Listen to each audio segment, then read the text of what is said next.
안녕하세요. 이춘의 세상만사 시작합니다. 오늘의 초대 손님은 돈의 경영이 아니라 삶의 경영을 연구하고 가르치신 분입니다. 자본과 권력에 굴종하지 않고 나답게 살자라는 원칙을 세우고 노동자와 농민, 흔히 말하는 보통 사람들이 어떻게 하면 행복하게 살아갈 수 있을까 하는 문제를 연구해 오신 강수돌 교수님입니다.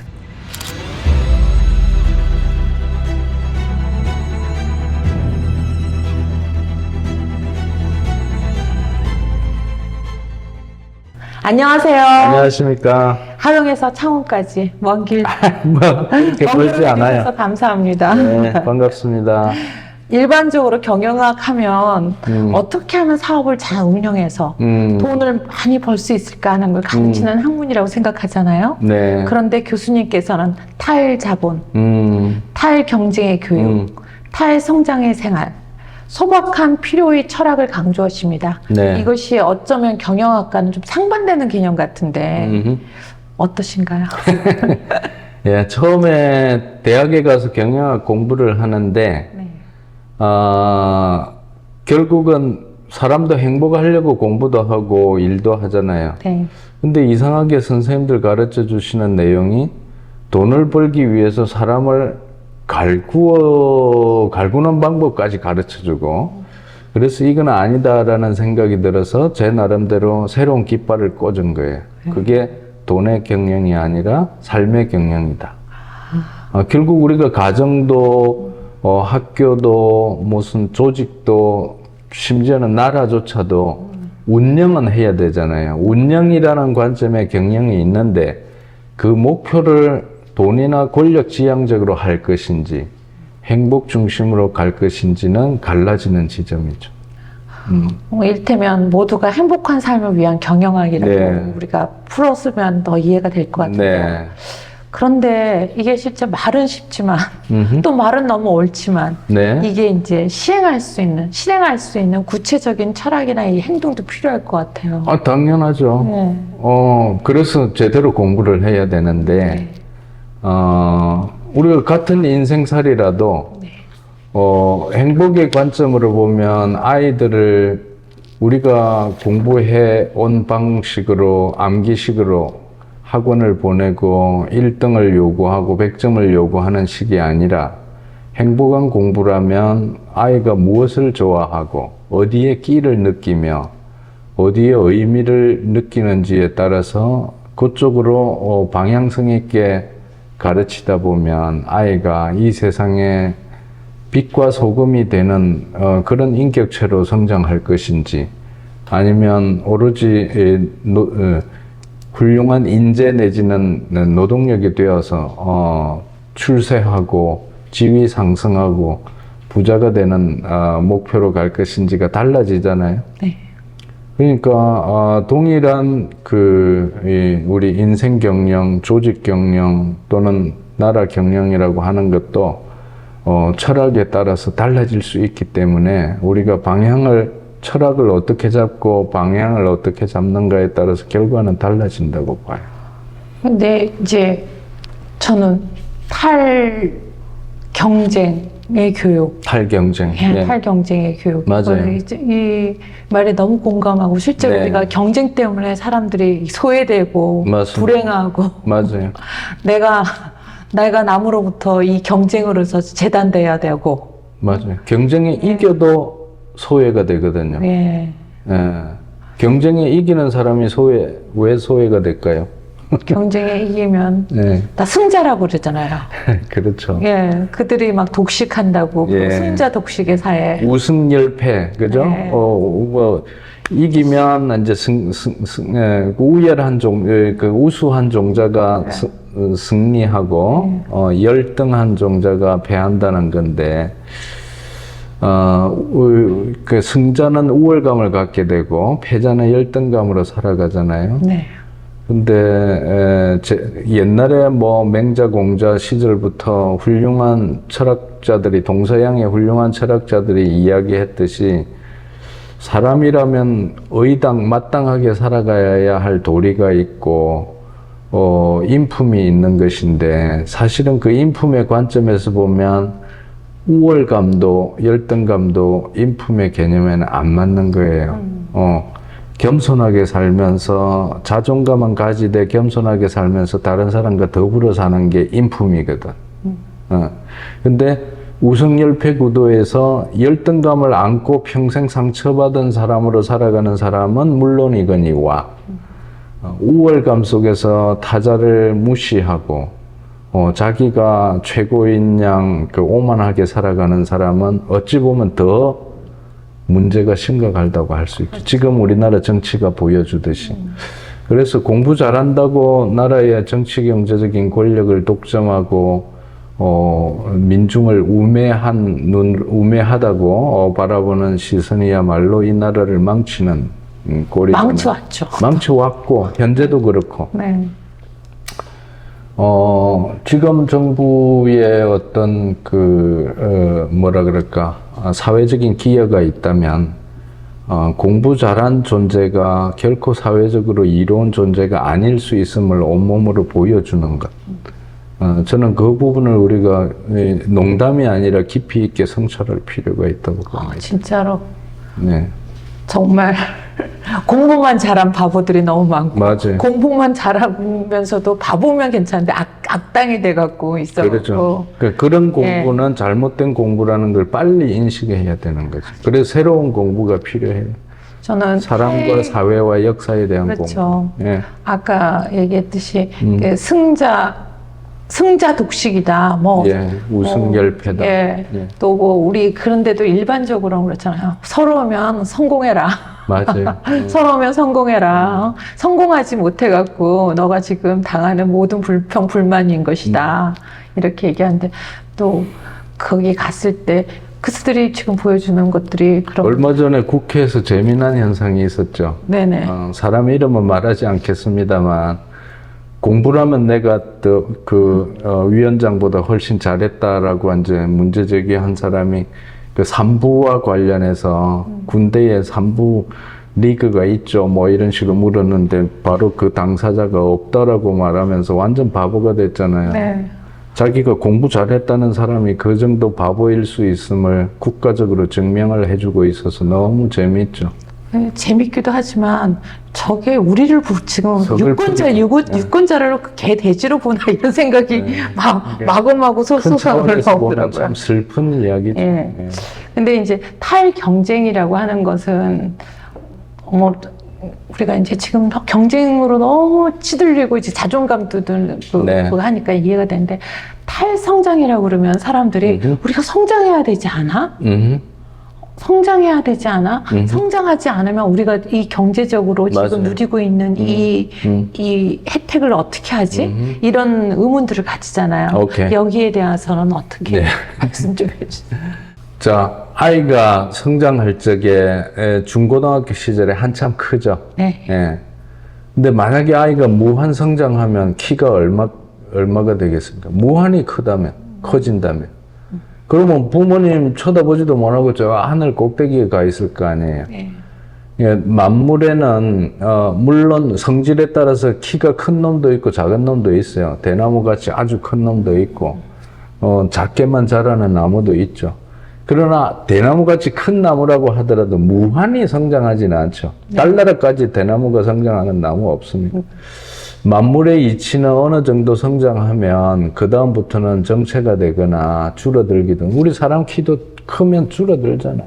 그래서 이제 경제로 가지고 와서 설명하면 배가 고플 때 당연히 배를 채우고 최소한의 생계를 유지하기 위해서 어느 정도는 우리가 열심히 노력해서 파이를 키워야 되는 거 당연합니다. 근데 현재 우리의 상태를 객관적으로 보면 대한민국 사람들은 지구 자원이 지속 가능한 수준으로 가기 위해서 필요로 하는 양의 7배를 많이 쓰고 있어요. 그렇게 많이 쓰고 있어요? 맞아요. 7배나. 네. 제가 검토했던 자료에 따르면 미국 뉴욕 사람 중산층 정도로 살려면 지구가 3개 내지 4개가 필요하다. 한국 사람 중산층 수준으로 살아가려면 지금 7, 8개가 필요하다는 이야기예요. 어찌 보면 1인당으로 따지보면 한국 사람들이 더 자원을 초과해서 살고 있다. 이런 이야기를 할 수 있는데, 그런 관점으로 보면 무한 성장 개념은 이 자본의 논리인데, 자본은 끊임없이 뭐 1억을 벌면 10억을, 10억을 벌었으면 1000억을, 1000억을 벌었으면 몇 조를, 뭐 계속 그렇게 가잖아요. 지금 정부가 하는 행태도 마찬가지고. 도대체 우리가 감당할 수 있는 수준이 무엇인가를 생각하지 않는 거죠. 저는 가난했던 우리 부모님에게 정말 감사한 것이, 나에게 재산은 한 푼도 못 물려줬지만 최소한 빚은 지지 않고 돌아가셨다는 점이 너무 감사한 거예요. 그러니까 그 생각이 뭐냐 하면, 내가 감당할 수 있는 역량 이상으로 살지 않겠다는 게 말로는 안 하셨지만 삶 속에서 빚을 안 지고 살았던 것 속에 들어있는 거지. 근데 사업을 하는 사람들은 빚을 안 지고 사업이 불가능하잖아요. 맞아요. 사업 자체가 자본주의 돈벌이 사업이라고 하는 것 자체가 이미 은행으로부터 빚을 끌어다가 또는 미래의 자원을 끌어다가 후세대를 생각 안 하고 일단 내가 벌고 보자. 이런 게임이기 때문에 이미 그 구도 자체가 잘못된 프레임에 들어가 있는 거예요. 이제 그런 생각을 하다 보면 저의 결론은 조금 먹고 조금 싸자. 그러니까 우리가 장수하는 노인들이 하는 말씀처럼 안 죽을 만큼 먹으면 된다. 그런 마음으로 살아간다면 우리는 지금 현재 대한민국 평균 수준을 말씀드리면 과잉으로 살고 있고 더 안타깝게도 과잉으로 살고 있다는 것조차도 인식을 못하고 살아가고 있다. 왜냐면 주변이 다 그렇게 가행이 평균이죠. 그렇게 교육받고 맞고. 언론이 또 그 조성해 나가고 있고 그 언론은 자본의 앞잡이 역할을 하고 있으니까 내가 죽으러 가는 길인지 살러 가는 길인지도 모르고 달려가고 있는 꼴인 거죠. 예. 탈자본이라고 하는 것도 참 쉽지 않은 개념입니다. 자본주의 살면서 우리가 그럼요. 탈자본을 한다는 거. 예. 근데 감옥에 갇혀 있다고 생각해 보세요. 저는 불행인지 다행인지 감옥 생활을 안 했지만 네. 곰곰이 학자로서 연구하다 보면 우리 사회가 감옥이구나. 상품의 감옥, 자본의 감옥, 노동의 감옥. 예. 그래서 그러면 물리적으로 감옥에 갇힌 사람 입장에서는 얼마나 자유를 갈망합니까? 나가고 싶죠. 그러니까 수단과 방법을 가리지 않고 나가고 싶죠. 그죠? 그렇죠. 예. 하다못해 꿈속에서라도 새가 되어서 자유롭게 날아가고 싶잖아요.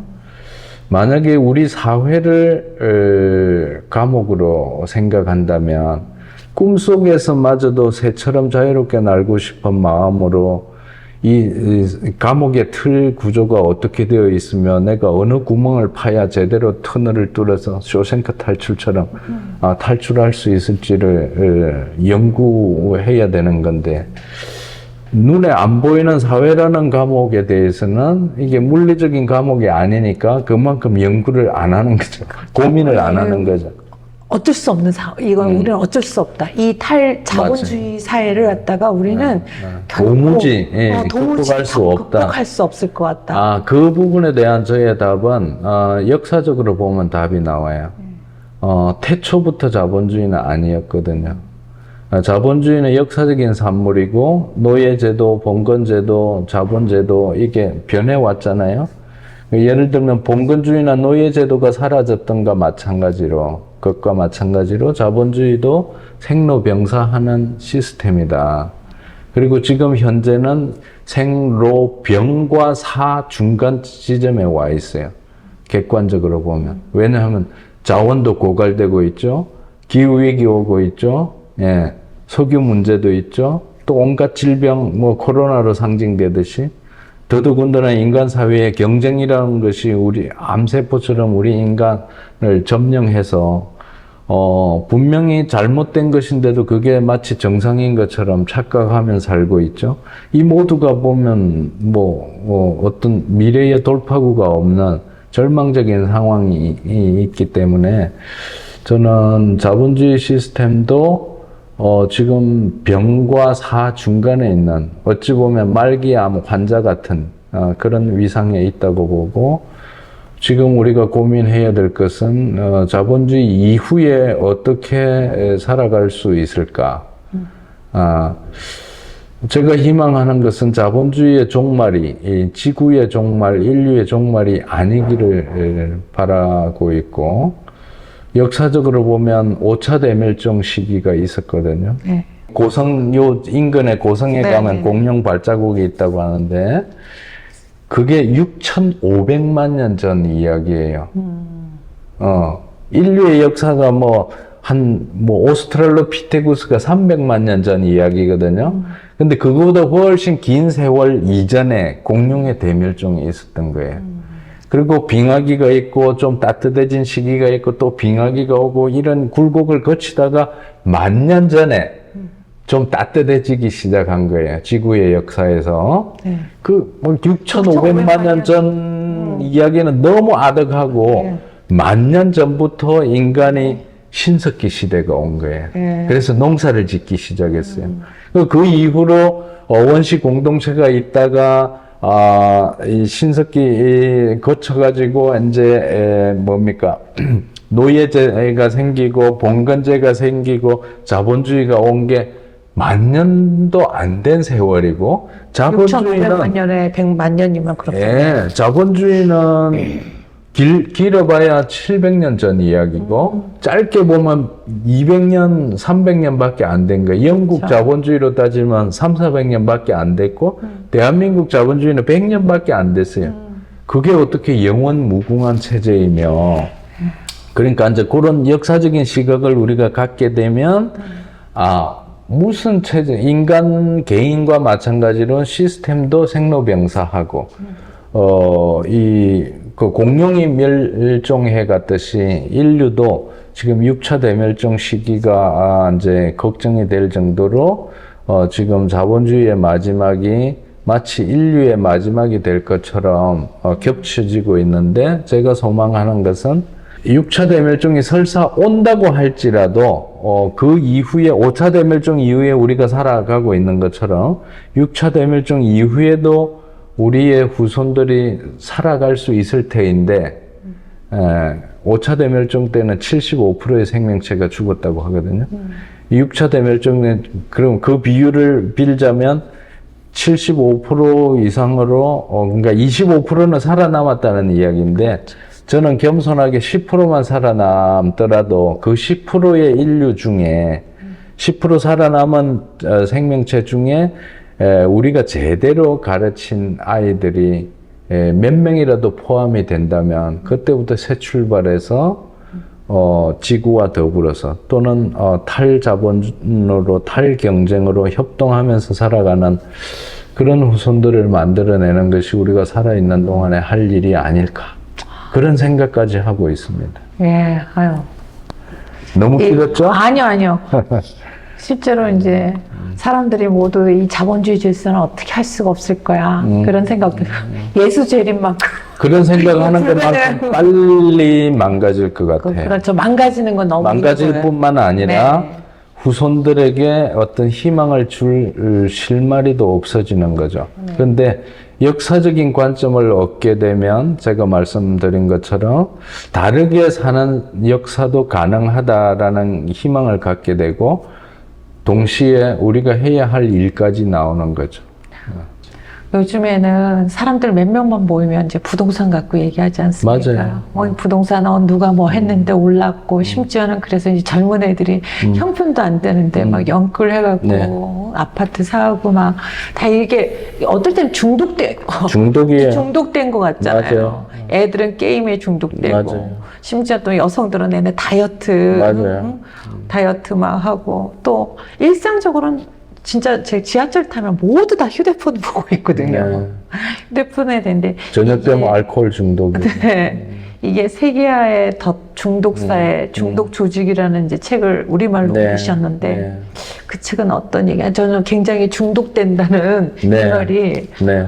예전까지만 해도 그러지 않을까? 사람들이 얘기하면 휴대폰 안 보고 사람 얼굴을 봤는데 요즘은 전부 다 휴대폰을 보고 있는데 그 책 내용에 대해서 좀 궁금하더라고요. 중독공화국. 네. 예. 그 중독의 시대도 그렇고, 중독공화국도 그렇고, 중독 조직이나 중독 사회 다 중독 문제를 다루는데, 가장 쉬운 접근은 우리 개인 알코올 중독자 또는 마약 중독자를 생각하면 되거든요. 근데 이제 그 개념을 자세히 보면, 이 자존감이 약하고 마음이 허할수록 중독 물질이나 중독 과정에 빨려 들어가요. 자기 내면이 튼실하고 소위 줏대가 있는 사람은 별로 물질이나 과정에 중독되지 않아요. 그러니까 마약 중독이나 알코올 중독은 물질 중독이라면 쇼핑 중독이나 일 중독이나 이런 거는 어떤 과정 중독이라고 개념적으로 그렇게 정리하는데 어떤 그러니까 중독 행동에 빠지는 게 과정 중독이죠. 근데 마약이나 알코올이나 이런 거는 섭취하는 거 이런 거는 이제 다이어트 중독은 일종의 행동 중독이죠. 과정 중독이고 그런 중독에 빠지는 사람들은 물질이건 과정이건 속이 허하다는 거예요. 그러니까 허하다는 게 이제 학문적으로 보면 두려움에 쩔어 있는 거죠.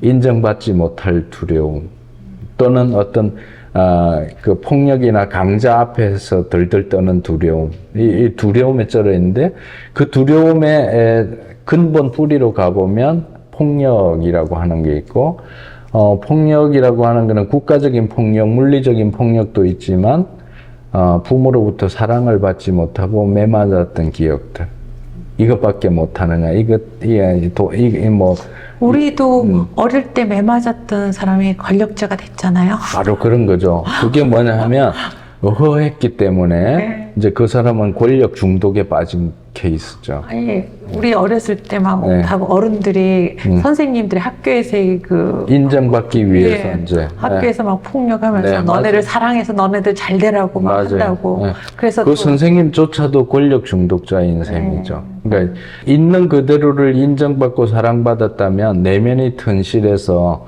그런 중독 물질이나 과정에 유혹당하지가 않아요. 아니 특히나 집단들 있잖아요. 맞아요.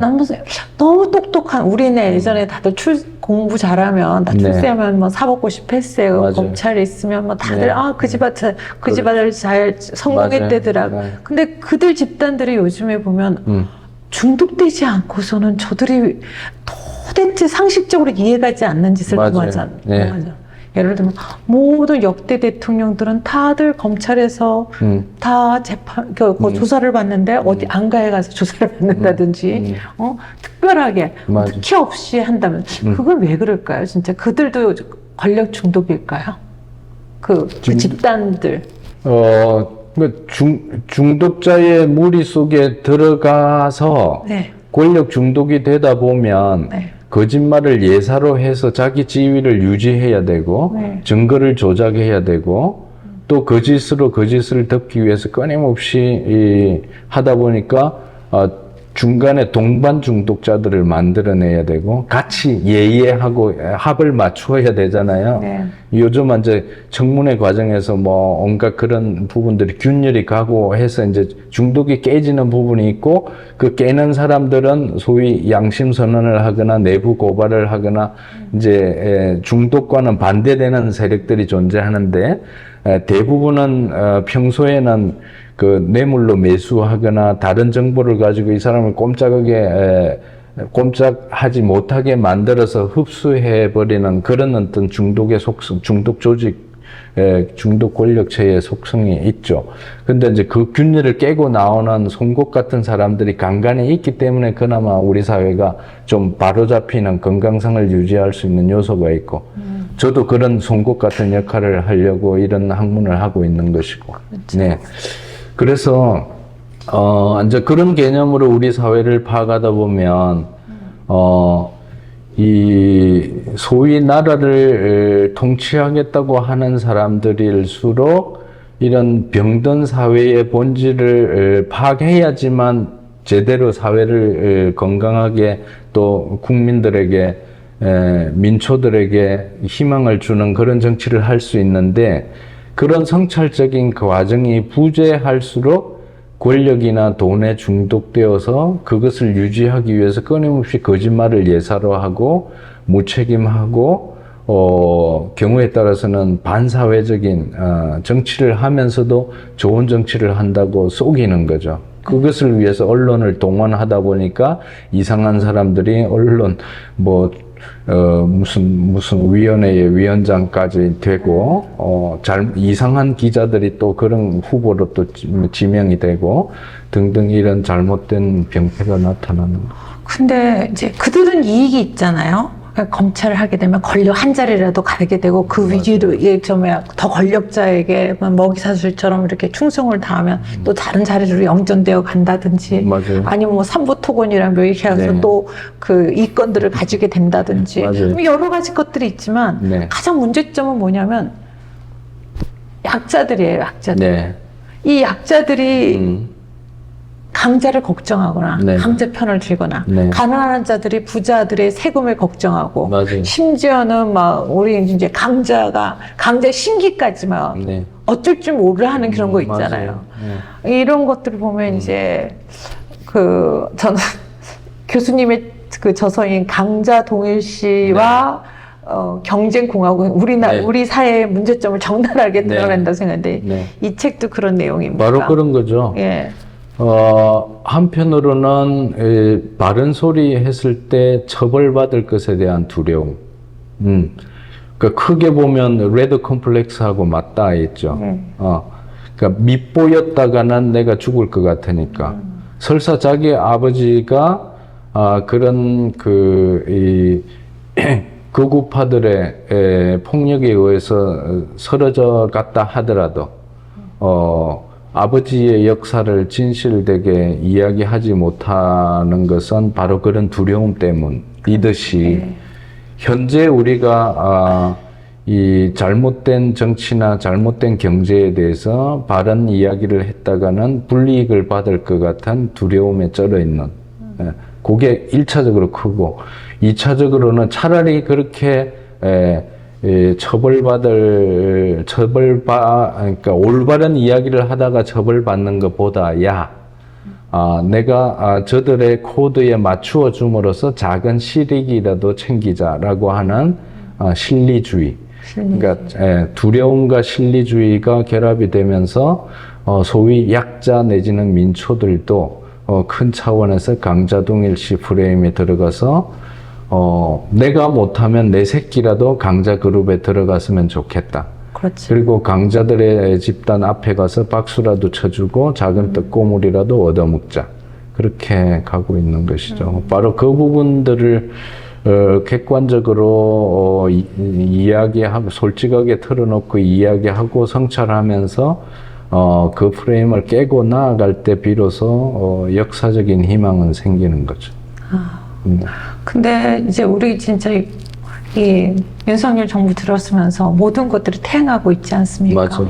민주주의도 태행하고 특히나 건폭이나 맞아요. 이권 카르텔 맞아요. 막 이런 문제로 하면서 스스로 법폭일 때였죠.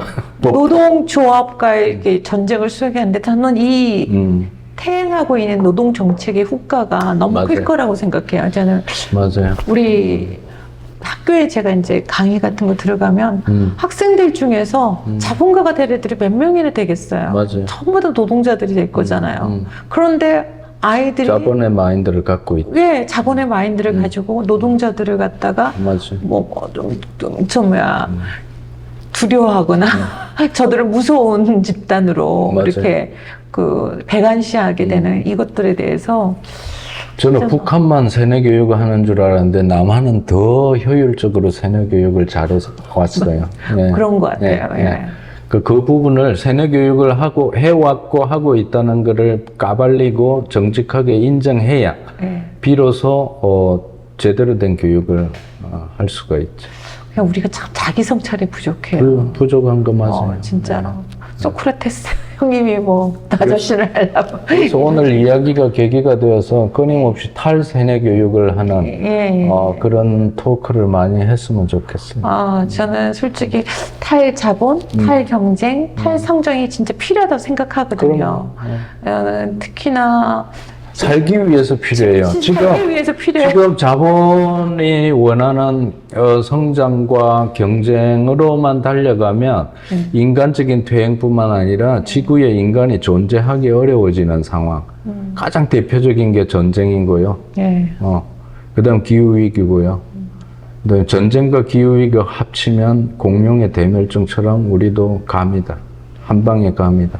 그걸 우리가 내다보고 지금 필요한 게 탈자본, 반전쟁 운동, 그 다음에 기후위기로부터 벗어날 수 있는 대안운동을 적극적으로 언론과 교육과 뭐 온 사회가 지금 나서도 지금 시기가 늦다고 그래요. 지금 기후위기에 지금 이 뜨거운 거 당하면서도 이게 왜 오게 됐는지 모르고 그냥 죽어간다는 거야. 일상적으로 마치 발에 밟히는 개미처럼 죽어가는 거예요. 일상적으로 사람들이 너무 행복하지 않아요. 이 자본주의 세계. 특히 우리나라 사람들이 그래. 옛날보다 물질적으로는 엄청난 부자예요. 맞아요. 데도 불구하고 정신적으로 맞아요. 항상 뭔가 쫓기고 그렇죠. 누구로부터 억눌려지고 그걸 모르기 때문에 네. 내가 왜 이렇게 됐는가를 모르기 때문에 그래서 제대로 된 공부가 필요하다는 거예요. 우리가 세뇌받았다는 걸 빨리 깨쳐야 돼요. 이제 그와 연관된 질문인데 이것이 사람과 사람, 사람과 자연이 좀 더불어 사는 세상으로 가기 위한 이제 진짜 좀 구체적인 현실적인 대안이 되려면 현실적인 대안. 구체적인 실천 방안이 뭐가 있을까요? 저는 인문학 공부가 1차적인 대안이라고 생각해요. 그래서 지금 우리가 달려가고 있는데 이게 바른 길인지 좀 구체적으로 말하면 애들 제대로 키우고 있는 건지 그 다음에 우리가 성공한 직장 생활이라고 하는데 이게 진짜 성공인지 어떤 직장에 가서 뭔가 열심히는 하고 있는데 열심히 하는 게 이게 사회나 역사에 좋은 일을 하고 있는지 아니면 물질에 중독되어 가면서 사회나 역사를 망가뜨리는데 우리가 무감각하게 되어버린 것, 마비된 것은 아닌지 이런 것을 성찰하는 인문학 모임이 출발점이라고 생각해요. 저는 굉장히 필요하다고 생각하는데 실제로 우리가 공부하면 이 고등학교 때 이 트라우마가 너무 크지 않습니까? 막 시험 봐야 돼, 공부하면 무서운 생각들을 공부를 좀 재미있게 해야 되고 그런 걸 위해서 제가 여러 가지 책을 써놨죠.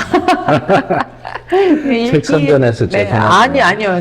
돈의 경영이 아니라 삶의 경영을 가르치고 연구한 강수돈 교수님을 모시고 정말 귀하고 소중한 말씀 나누었습니다. 이춘의 세상만사 오늘은 여기까지입니다. 감사합니다. 고맙습니다.